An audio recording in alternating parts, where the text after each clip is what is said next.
This is my brother, Anthony Carlo Vallejo. I would say we have a normal brother-sister relationship. We have inside jokes, we hang out, we even bicker and fight sometimes. But at the same time, my brother is different. He has Down syndrome, and this is his story.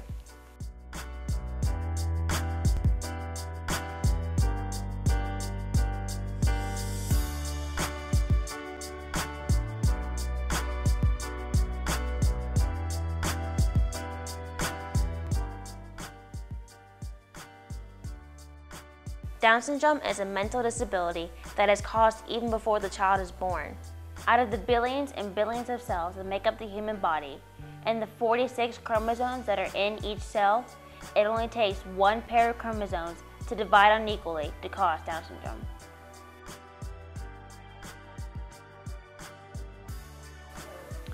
It's actually a genetic defect. It's caused as the baby is being formed in utero.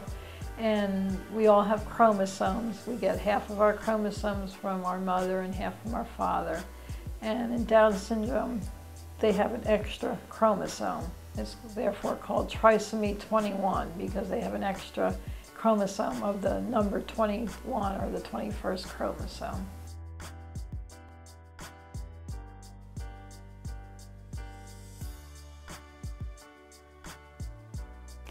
We found out later, the day he was born, when the pediatrician came into the room and explained that he felt that Anthony had Down syndrome. And we had been happy all day, and we had our little boy, and then you feel confused, and everything changes. They are often have very low motor tone when they're born. They're just sort of floppy babies. They don't have good strength to their muscles when they're born. They also have a distinct appearance of their eyes, an angle that their eyes turn in. And they have small noses and small ears and other characteristics that Down syndrome have. Well, I knew a lot about Down syndrome because in my education I had a lot of genetics background, and therefore Down syndrome being the most common chromosomal abnormality, it's always an example. With Down syndrome, besides the physical characteristics of their appearance, as I was describing, they also have often medical conditions as well that are more serious than just the physical appearance. Often the babies are born with cardiac defects. That's the most serious defect. Unfortunately, it's also the most common defect that they're born with.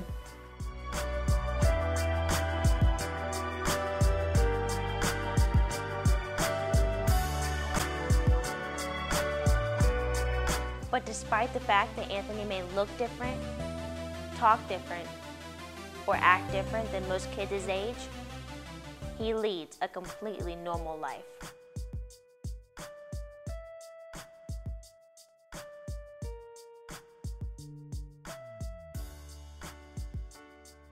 Anthony's opinion of school is great. He loves his teachers and his friends and the whole routine of riding. He rides a school bus, and he has throughout his school years. He has a very positive outlook on school as well as his teachers and the friends that he makes at school. While filming this documentary, I was able to follow Anthony in a variety of settings. And even though I spend almost every day with him, I still learn a lot about him. I knew he loved school. He always has. But I never really knew what he did there. It truly amazed me to find out what his school day entails. High school curriculum is to teach the student to interact outside of the school setting appropriately and to prepare them for a career. We focus more on pinpointing those careers and those skills that you need and actually teaching those skills to our students in the ESE department. Like, we have one student that is going to work in an office setting. So we have our Each student's desk is set up with a tray, and he has to keep his area organized. What I found to be the most interesting part of Anthony's day was when Mrs. Powell talked individually with each student about their specific goals in the classroom. It never occurred to me that these high school students were fully aware of what career they wanted to pursue after high school. Obviously, we have modified curriculum, and our routine is more simplistic. Our classroom is typically more juvenile, I guess, with the decorations and stuff, but that's because of the level of my students. Another surprising aspect about Anthony's school days is the CBI trips his class goes on every week. At first, I thought they were just field trips, but it turned out to be something much more than that. CBI trips are community-based instruction trips. We go out in the community and we learn we are put in different social settings, and we just teach the students what is appropriate and what is inappropriate to do within the community. The main goal of the CBI trip is for our students to have a variety of opportunities to be in the community and successfully act appropriately. Pick up some of the litter, and that'll help out Lakeland. Successfully do their shopping and eating out at a restaurant, or doing age-appropriate leisure activities within the community. He enjoys watching videos and looking at yearbooks from his high school days and junior high, and you know, reading books, writing names down, playing sports through Special Olympics. He plays basketball and softball and baseball, and about 5 years ago started playing golf and really enjoys and does well at that. Every Wednesday night, Anthony attends an adaptive golf class at the YMCA Par 3 golf course. The First Tee program located there is geared towards teaching children how to play the game of golf. Anthony has been taking lessons there for almost 5 years, and one of the most influential people he has met there is his current coach, Sharon Brooks. The purpose of this program is to make golf available to mentally challenged teenagers and adults in a safe environment and in a fun environment. Actually, a friend of mine was helping out with Anthony, and she said, wouldn't this be cool if we could get some other children out here? Look how much he's enjoying it. And we like, yeah. So we sat there and went through the schools, found some other children, and now they're out here, and now we have adults. Just for one person taking an interest in one child and passing it on. That's basically how I got started. I think golf for Anthony is right up his alley. It's the routine of golf and the mechanics of the game are always complicated by your thoughts. He has been shown proper grip, proper stance, a good swing, and he's flexible enough to make a good swing. When he hits the ball, it's always going on the right line that he's hit it on, and it's a nice ball flight, good trajectory. He hits the ball. A lot of golfers would love to hit the ball with the consistency and direction that he hits it. And obviously when he hits a good shot, he knows he does, and it's quite interesting.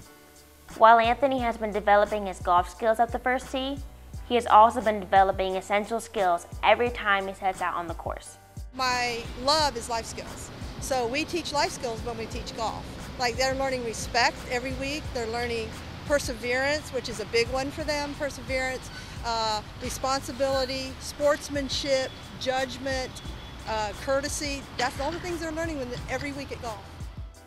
To me, the reason that Anthony excels so much in golf is because he doesn't let the little things bother him.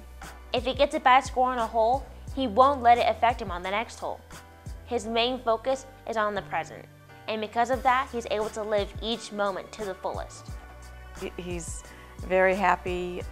He only looks at the good in people, and it doesn't have the hang-ups of wanting to belong to a group, or I don't need to impress this person. He just is natural. It's just him, and that's what's nice. It's very black and white.